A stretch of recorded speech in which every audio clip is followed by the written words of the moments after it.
Cordial saludo para todos. Soy Astrid Izaza, estudiante de 10º semestre del pregrado y licenciatura en Educación Básica con énfasis en Humanidades y Lengua Castellana. En este video quiero presentarles una de las propuestas de prácticas investigativas que ofrece el Tecnológico de Antioquia, entre ellas como asistentes de edición para la revista Senderos Pedagógicos, publicación liderada por el Grupo de Investigación Senderos de la Facultad de Educación y Ciencias Sociales. Durante esta presentación profundizaré acerca del por qué surge la propuesta, cómo se lleva a cabo un proceso de edición y por supuesto hablaré acerca de los aprendizajes adquiridos durante esta experiencia. Sin más preámbulos, continuemos. Primero voy a iniciar hablando un poco acerca de la revista. La revista Senderos Pedagógicos es un medio de divulgación y difusión nacional e internacional del conocimiento de las ciencias sociales. En ese sentido, busca contribuir a la construcción de nuevo conocimiento y servir de plataforma para la visibilización de investigadores emergentes y consolidados, interesados en aportar a la comprensión y solución de problemas desde los campos de la educación y la pedagogía. Desde su inicio en el año 2010, esta publicación se ha caracterizado por dar a conocer investigaciones relacionadas con las infancias, las pluralidades y la gestión educativa. En esta medida se ha ido fortaleciendo con artículos, resultados de investigación, investigación científica y tecnológica, reflexión y revisión. Los artículos de investigación científica y tecnológica presentan de manera detallada los resultados originales de proyectos terminados de investigación. Los artículos de reflexión, en su caso, presentan resultados de investigación terminada desde una perspectiva crítica del autor sobre un tema en específico.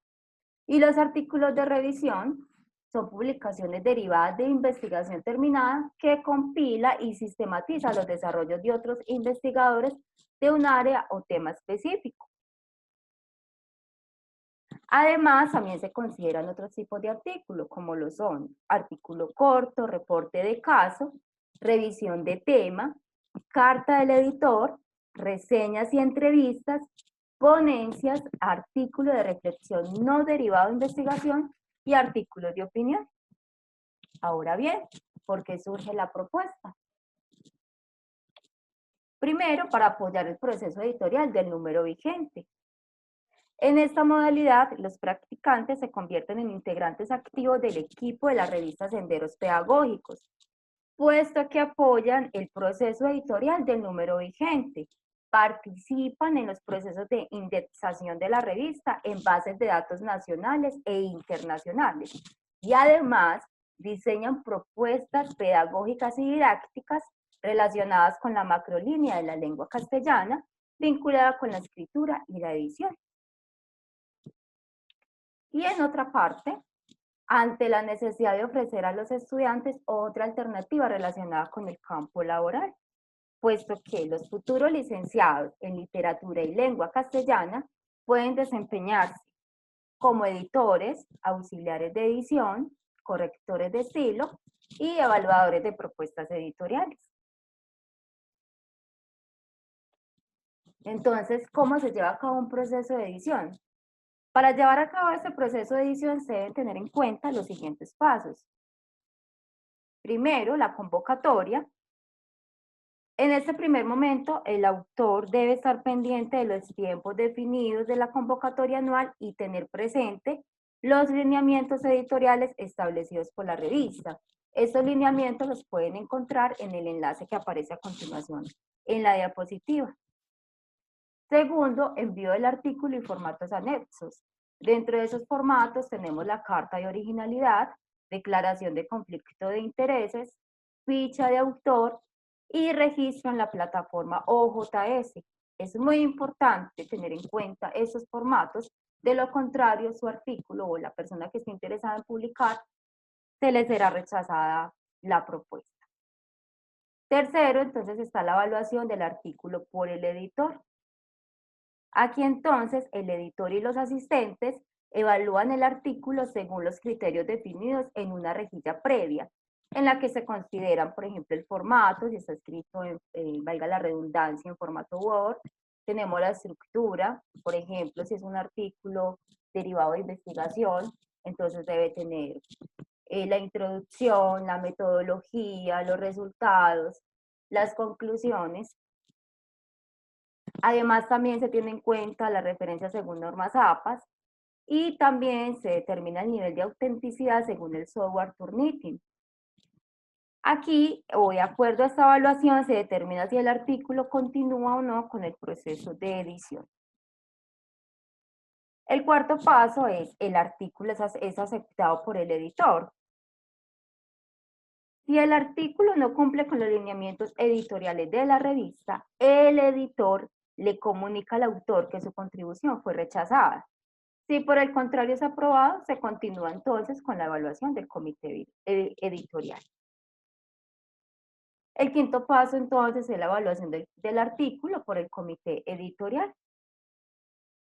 El comité editorial entonces evalúa la pertinencia del artículo propuesto.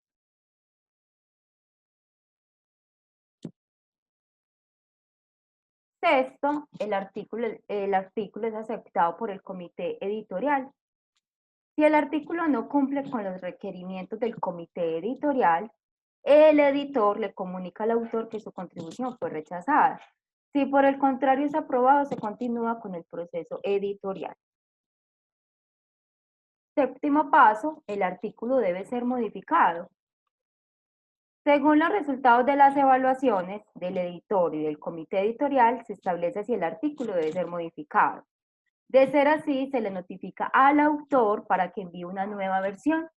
En caso contrario, se continúa con el proceso editorial. En el octavo paso, el artículo compromete mecanismos de arbitraje. Si el artículo es de investigación científica y tecnológica, de reflexión o de revisión, la publicación es sometida al mecanismo de arbitraje. Paso número 9. Enviar artículo al par evaluador. El editor envía el artículo para su revisión por el par evaluador.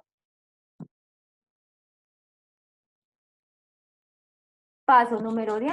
El artículo es aceptado para publicarse.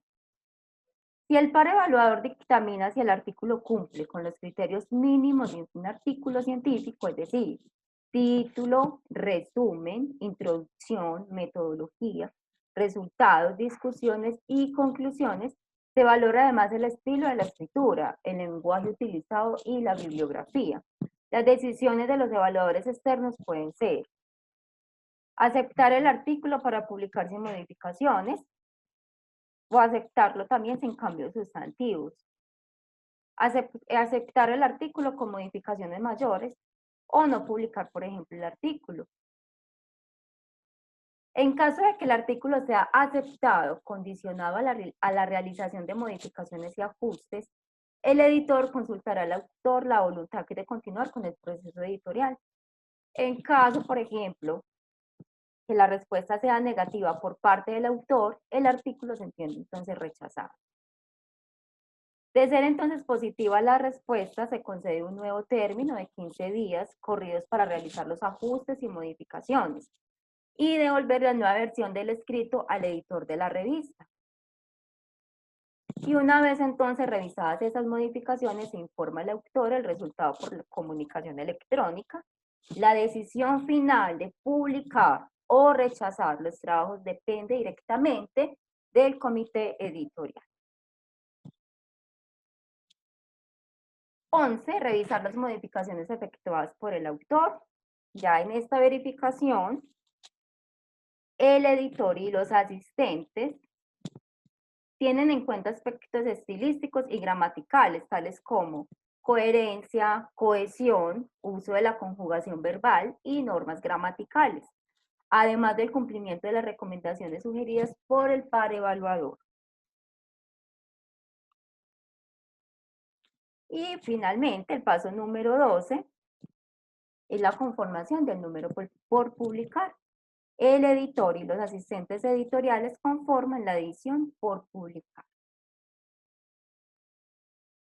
Bueno, ahora bien, mis funciones se centraban en el numeral 3, correspondiente a la evaluación del artículo por el editor, y en el numeral 11, el cual constituye revisar las modificaciones efectuadas por el autor.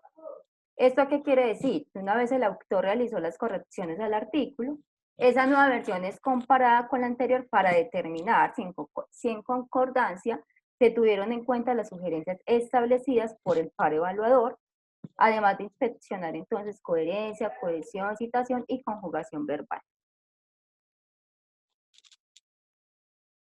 Los aprendizajes adquiridos durante esta experiencia, bueno, para comenzar entonces voy a citar a Jara acerca de sistematizar una experiencia.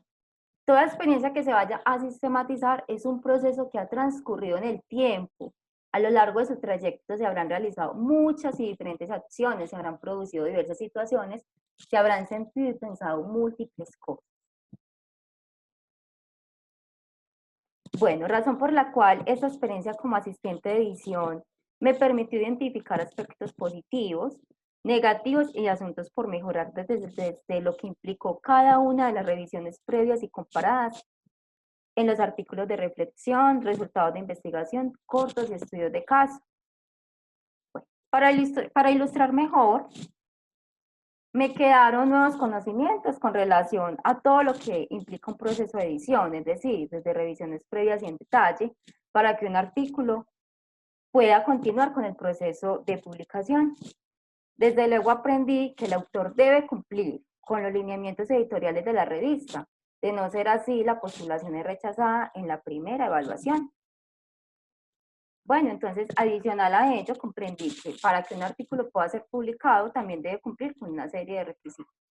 Entre ellos está la extensión del texto, que debe ser entre 5.000 y 7.000 palabras. También incorporando los pies de página, las tablas, las figuras. Además debe ser escrito en tercera persona, en un formato Word. El resumen no debe ser las 150 palabras.